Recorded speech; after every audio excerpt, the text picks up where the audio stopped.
Napanaginipan ko na naman kagabi na nasa tubig ako at hindi makahinga.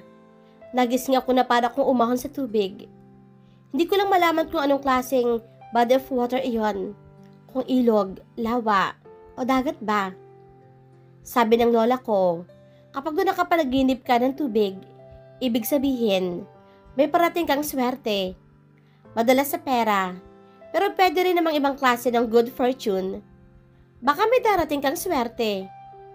Natigilan si Anika mula sa paghuhugas sa mga regadong gulay para sa mga putahing iluluto niya at napatingin sa kanyang matalik na kaibigan na si Lilian. Sa tingin mo? Tanong niya. Sigurado ako. Isipin mo ha, ang sabi mo sa akin nung una tayo nagkakilala. Ilang buwan bago ang pasukan, ay palagi ka nakakapanaginip na nasa tubig ka. Naging seatmates tayo. Ako ang swerte na dumating sa buhay mo. Ngisi ni Lilian. Natawa si Anika at nagpatuloy na lang sa paghuhugas sa mga gulay. Okay, fine. Hindi pa ako tapos, sabi pa ni Lilian na humakbang na palapit sa kanya.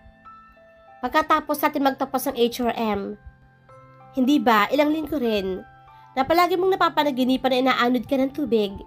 Then, you enrolled in a culinary school and you met him. Nakangiting napalingon sa Anika sa lalaking tinuro ng kanyang kaibigan. Napatingin sa kanila si Lucio na abala sa paghahalo ng niluluto nito.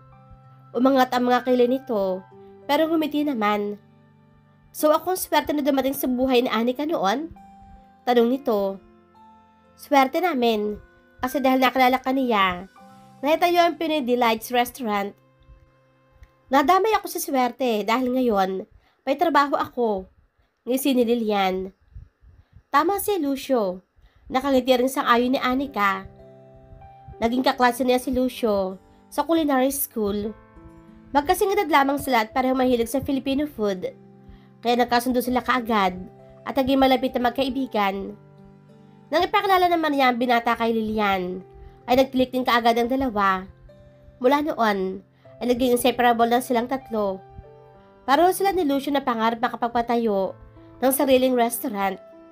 Kaya 2 taon. Matapos sila magtapos ng culinary at nakapagtrabaho na sa ibang mamahaling restaurant, ay parehong nakaipon.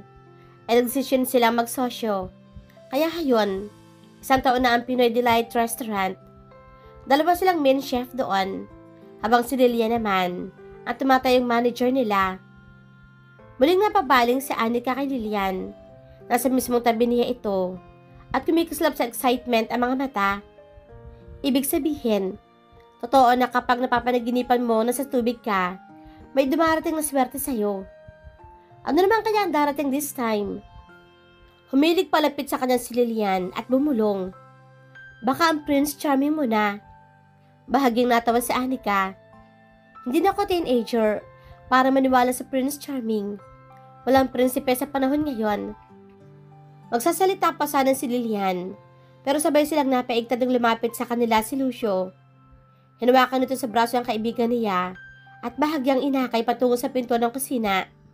Lil, dapat nasa labas ka, hindi ba? Huwag mo nagulin pa si Anika para makapagluto na siya. Isa pa, matagal na niyang nakita ang Prince Charming niya. Itinuro pa ni Lucio ang sarili. Natawa si Lilian. Si Anika naman ay bahagyang nailang at napailing na lang. Kumaway pa sa kanya si Lilian bago tuluyang lumabas ng kusina. Saka humarap sa kanya si Lucio at nakangiting na may wang. Ngayon, tahimik na ang kusina. Makakapagtrabaho na tayo na maayos. Bahagyang ngumiti sa Anika at muling ibinalik ang atensyon sa mga gulay na ngayon inailagay na niya sa isang stainless bowl at binitbitiin sa lamesa para simulang hiwain. Nakasunod sa kanya ang tingin ni Lucio na biglang tumikim. Anika? Aniya at bumaling sa lalaki. Hanggang ngayon ba naiilang ka pa rin kapag nagsasabi ako ng nararamdaman ko para sa'yo? Get used to it. Ngisi ni Lucio bago bumalik sa pwesto nito sa harap ng malaking kaldero. Ilang sandaling napatingin na lang siya sa lalaki. 8 buwan na nakakaraan ay namin ni Lucio na may pagtingin nito sa kanya. Formal pa siya nitong niligawan sa bahay nila. Bagay na ikinatuwa ng kanyang papa. Palibhasa noon pa man, ay gusto ng kanyang ama ang lalaki. Katunayan, dahil kay Lucio at kay Lilian. Kaya kahit papaano ay naging maluwag ang kanyang papa sa kanya, na dati ubod ang overprotective. Pagkatapos ng malaman ng kanyang ama na naniligaw si Lucio sa kanya, ay tinanggap na nito ang matagal niyang inaalok ng trabaho sa isang cruise ship na para ba magkasintahan na talaga sila ng binata. Kaya lang, hindi pa niya sinasagot si Lucio. Ang totoo, ilang beses na niya sinabi sa lalaki na hindi pag-ibig ang nararamdaman niya para dito. Subalit sabi nito sa kanya, maghihintay ito hanggang mahulog ang loob niya rito. Ano pa ba may isasagot niya roon? Ayaw niyang mawala ang pagkakaibigan nila ng lalaki, kaya kahit minsan ay naiilang siya. Pinagbigyan na lamang niya si Lucio. Subalit alam niya, hindi niya pwedeng patagalin ang sitwasyong iyon. Kailangan niyang humanap ng tiyempo para makausap ng masinsinan ang lalaki. Napabuntong hininga na lamang si Anika at nagsimula na lamang maghiwa ng mga gulay. Pagsapit ng 6:00 ng gabi, ay nag-break muna si Anika mula sa pagluluto. Hinubad niya ang chef outfit, saka lumabas ng kusina para makiminggal naman sandali sa mga regular customer nila. Agad na lumapit sa kanya si Lilian at kumapit sa braso niya. Anong sabi ni Lucio? Bulong ng kanyang kaibigan sa kanya. Pinaningkitan niya ng mga mata ang babae. Sinadya mo bang banggitin ang tungkol sa Prince Charming para asarin siya ano? Ako sana Anika sa babae. Ngumisi si Lilian at tumango. Bakit kasi? Hindi mo pa siya sagutin. Gwapo, mabait, at financially stable naman si Lucio. Tapos, botong-boto pa ang papa mo sa kanya. Aba, hinabilin ka pa nga niya kay Lucio bago siya sumakay ng barko. Isa pa halos lahat naman naman nakakakilala sa inyo. Couple na ang tingin sa inyong dalawa. Kahit ang mga customer natin. Lilian, kung ganoon lang sana ang pamantayan para makipagrelasyon sa isang lalaki, malamang noon pa kami naging magkasintahan. I like him, but I don't love him yet. Sagot ni Anika. Yet? Ibig sabihin malapit na. Namilog ang mga matang bulala si Lilian. Hindi iyon ang ibig kong sabihin. Ang sinasabi ko ay sinusubukan ko makita siya sa paraang gusto niya. Pwede mo namang gawin iyon habang magkarelasyon kayo. Baka maago pa ng iba si Lucio, magsisi ka, o joke pa rin ni Lilian. Bago pa makaisip ng sasagot si Anika, ay may isang customer na tumawag sa kanyang pangalan. Napangiti siya na makita ang matandang lalaki na kumakaway sa kanya. Mabilis siyang lumapit rito. Lolo Paul, kumusta po? Nagustuhan niyo ba ang pagkain ninyo? Malimbing niya ang tanong. Regular customer kasi nila ang matanda. Of course, isa ka sa pinakamasarap pagluto na nakilala ko sa mahabang buhay ko. Pareho kayo ni Chef Lucio na masarap pagluto. Kapag ikinasal kayo, kailangan imbitado ako ha? Buska pa ng matanda. Natawa na lang si Anika at sandali pa nakipagbiruan kay Lolo Paul. Nakangiti pa rin siya na maramdaman niya. Unti-unting tumatahimik sa loob ng restaurant. Na para bang may kung anong dumating na kakaibang puwersa na nagpahigit sa hininga ng mga tao roon.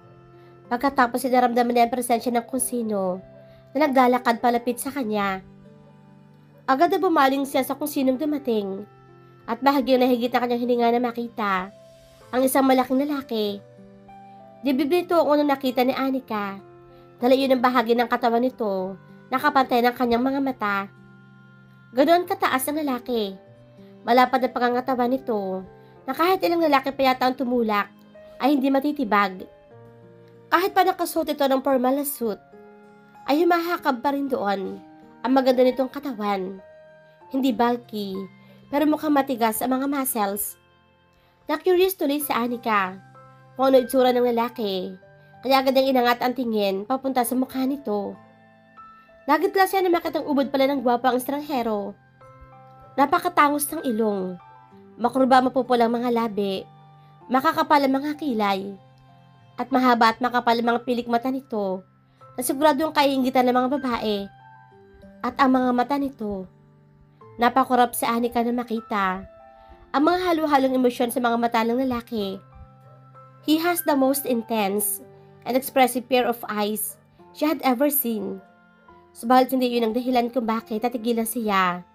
Kung hindi ang paraan nito ng pagtingin sa kanya, na para bang kilala siya nito. As if he has been looking for her for a very long time and now he found her. Na para bang wala itong gustong gawin. Kung hindi ang tabi rin ng pagitan nilang dalawa at ikulong siya sa mga bisit nito. It was weird seeing those kinds of emotion from a stranger's eyes. Humakbang papalapit sa kanya ang lalaki hanggang sa mismong harapan na niya ito. Anika, usal ito sa kanyang pangalan. Baritono ang tinig nito. Lalaking lalaki. At may kung ano sa paraan ng pagsasabi nito sa kanyang pangalan, nagdulot ang mainit na hagod sa kanyang likod. He whispered her name in an intimate way that no one had ever done before. Unti-unti tuloy naniningkit ang mga mata niya habang nakatitig sa mukha ng lalaki. Pilit inaala-ala kung nakakilala na ba sila noon at kung saan. At last, I found you, sabi pa ng lalaki. Umangat ang mga kamay nito na tila ba nais siyang hawakan. Namilog ang kanyang mga mata at nausol ang katarungan na kanya na pa niya gustong sabihin. Sino ka? Napahinto ang kamay ng lalaki at napuno ng tensyon ng buong katawan. Halata ang pagkagulat at sakit sa mukha nito na para bang pisikali itong sinaktan. Kahit tuloy hindi alam ni Anika kung bakit ganoon ang reaksyon ng lalaki, ay nakaramdam siya ng guilt sa kanyang puso na nasaktan niya ito kahit pa hindi niya sinasadya. You don't remember me? Tila halos ayaw lumabas sa bibig ng lalaki ang tanong na iyon. Nakatitig ito sa kanyang mukha at para may kumurot sa kanyang puso sa hinanakita-nakita niya sa mga mata nito. I'm sorry, tanging nasabi ni Anika. Dahil pa ba ang maaari niyang sabihin? Kahit anong gawin niya, ay hindi din matandaan kung saan at kailan sila nagkakita ng lalaki. Tumiib ang mga labi nito na tila ba na wala nang sasabihin. Subalit ang mga mata ay hindi pa rin naalis sa kanyang mukha. Puno ng intensidad ang titig ng lalaki. Kaya unti-unti na naiilang si Anika, lalo na. At ang bahagya niyang alisin ang tingin dito ay napansin niya. Nakatingin sa kanila ang lahat ng customer sa restaurant. Sa gilid ng mga mata niya ay nakita niya. Papalipitan si Lilian na nalalaki ang mga mata at pinagpapalit-palit ang tingin sa kanilang dalawa ng estranghero. Master Rafael!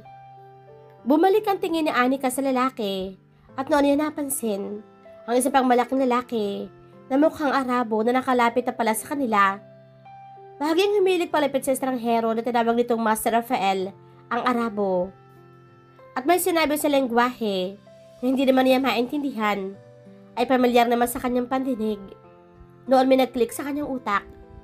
Oo nga pala, base sa hitsura at lengguwahe ng dalawang lalaki, malamang taga UAE ang mga ito.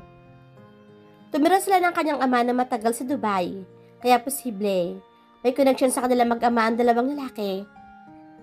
Are you an acquaintance of my father? Tanong ni Anika. Sandaling nagkatingin na ang dalawang lalaki bago muling tumingin sa kanya. Bahagyang ngumiti sa Anika at hinintay sumagot ang kahit sino sa dalawa. You don't really remember me? Tanong ulit na Rafael, ang pangalan yata. Apologetic na ngumiti sa Anika. I really don't, I'm sorry. Sandaling kumisulap sa kakaibang emosyon ng mga mata ni Rafael.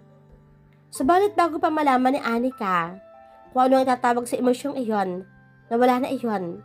Pagkatapos, ay biglang nawala ng kahit ng ekspresyon ang mukha ng lalaki at tila ba nagsuot ito ng isang maskara na hindi niya mawari.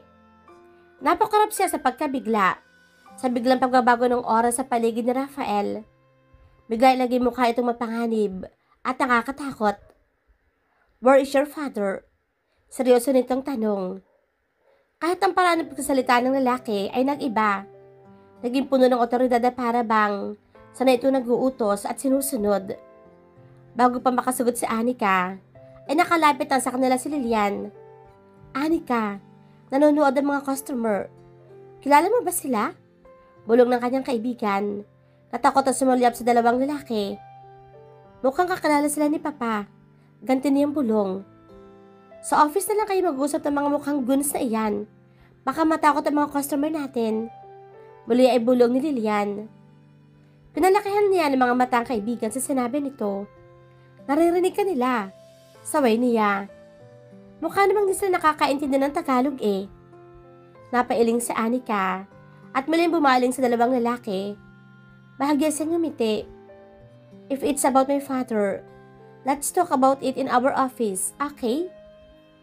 Tipid na tumango lamang si Rafael at hindi na nagsalita pa. Naglakad si Anika, kaagapay si Lilian at tahimik lang na sumunod ang dalawang lalaki. Balak pa sanang sumama ng kanyang kaibigan hanggang sa opisina pero pinigilan na niya ito. Kailangan ka sa labas, Miss Manager. Ano niya rito? Muli, ay nagdududang sumulyap si Lilian sa dalawang lalaki. Sigurado ka? Gusto mo ba tawagan ko si Lucio para samahan ka? Busy siya sa kusina. Ako na ang bahala rito. Taboy na Anika sa babae. Bantulot man, ay umalis na rin si Lilian. Binuksan niya ang pinto ng opisina nila na mas matatawag na maluwag na lounge dahil sa mahahabang sofa kaysa office at maling bumaling sa dalawang lalaki. Ngumiti siya. Come in. You can sit down anywhere. Pumasok ang dalawang lalaki. Subalit si Rafael lamang ang umupo sa isang sofa. Ang isa ay tumayo lamang sa tabi nito na tila sundalo. O bodyguard. Ang sabi ni Lilian. Mukha raw goons at nakakatakot ang mga lalaking ito. Subalit sa kung anong dahilan ay walang makapangtakot si Anika. Katunayan, mas nananaig ang kuryosidad niya kasi ano pa mga emosyon. Umupo siyang katapat sa sofa at tumikim. Do you want something to drink? No, I want to know where your father is. I want to talk to him. Seryosong sagot ni Rafael. He's not in the country. He's working for a luxury cruise ship and there is no way I can contact him while the ship is on the sea. You can tell me what you want to tell him instead, sabi ni Anika. Mahabang katahimikan na lumipas bago muling nagsalita ang lalaki. He said, you don't remember me. Why? Is this just a trick or what? Umawang ang mga labi ni Anika at napailing. Look, mister, I'm sorry. I really do. But I really don't have any idea who are you. Muling kumislap ang sakit sa mga mata ni Rafael at napakagat siya sa labi dahil para iyong asido na humagod sa kanyang sikmura. Paano naaapektuhan siya ng ganoon ng isang tao na hindi talaga niya matandaan kung sino? We've met 8 years ago in Jumeirah Island, sabi pa ni Rafael. Kumunot ang noo ni Anika. Jumeirah Island. Natatandaan pa niya nung bata pa lang siya. Palaging laman ng mga magazine at television show sa Dubai ang tungkol doon. Back in 2006, that luxury housing development was opened for the super rich. 16 lang siya noon, pero wala siyang natatandaan na nagtungo siya sa ganoong lugar dahil hindi naman sila kabilang sa mga super rich na afford bumili ng property doon. Isa pa ang sabi ng kanyang papa, umuwi na raw sila ng Pilipinas. Pagkatapos ng summer school term, kahit hindi pa niya yun natatandaan, kahit kailan, walang nabanggit ang kanyang ama na nagtungo sila sa lugar na sinasabi ng lalaki. I've never been in Jumeirah Island. We have been in the Philippines since the end of my summer term in school back in Dubai. That's what my father told me, sabi ni Anika. Natigilan si Rafael at kumunot ang noo. What your father told you? Tumango siya. Sandaling nagdalawang isip siya kung sasabihin ba sa dalawang lalaki ang isang pangyayari sa kanyang buhay. Hindi pa rin nasasabi sa iba dahil na rin sa bilin ng kanyang papa. Pero nang makita niya ang matiib na tingin sa kanya ni Rafael, na para bang wala itong balak tuminag mula sa pagkakaupo roon, hanggat hindi nasasagot ang mga katanungan nito, ay napabutong hininga na lamang sa Anika. Fine, I'll tell you. Months after we came back to the Philippines, many years ago, my father said, we got involved in a car accident. He survived with only a slight bruise, But I ended up in a very serious condition. He said, I have been unconscious for weeks before I finally woke up. But, napahinto sa pagsasalita si Anika na makita. Napalis na naman ang poker face mask ni Rafael. Napuno na naman ng emosyon ang mukha ng lalaki. Napagtantunay ang hindi niya kayang tingnan ng matagal. Dahil parang nalalamutak ang kanyang sikmura. Sa tuwing nakikita niya ang sakit at pangungulila sa mukha nito na ngayon ay may kasama ng guilt at pag-alaala. Nag-iwas ang tingin sa Anika at huminga ng malalim bago nagpatuloy sa pagsasalita. I woke up and slowly got my health back, but I cannot remember what happened from the past months before the accident. All I can remember was the events that happened to me before my final exams at the school when I was still studying in Dubai. The rest, I have forgotten.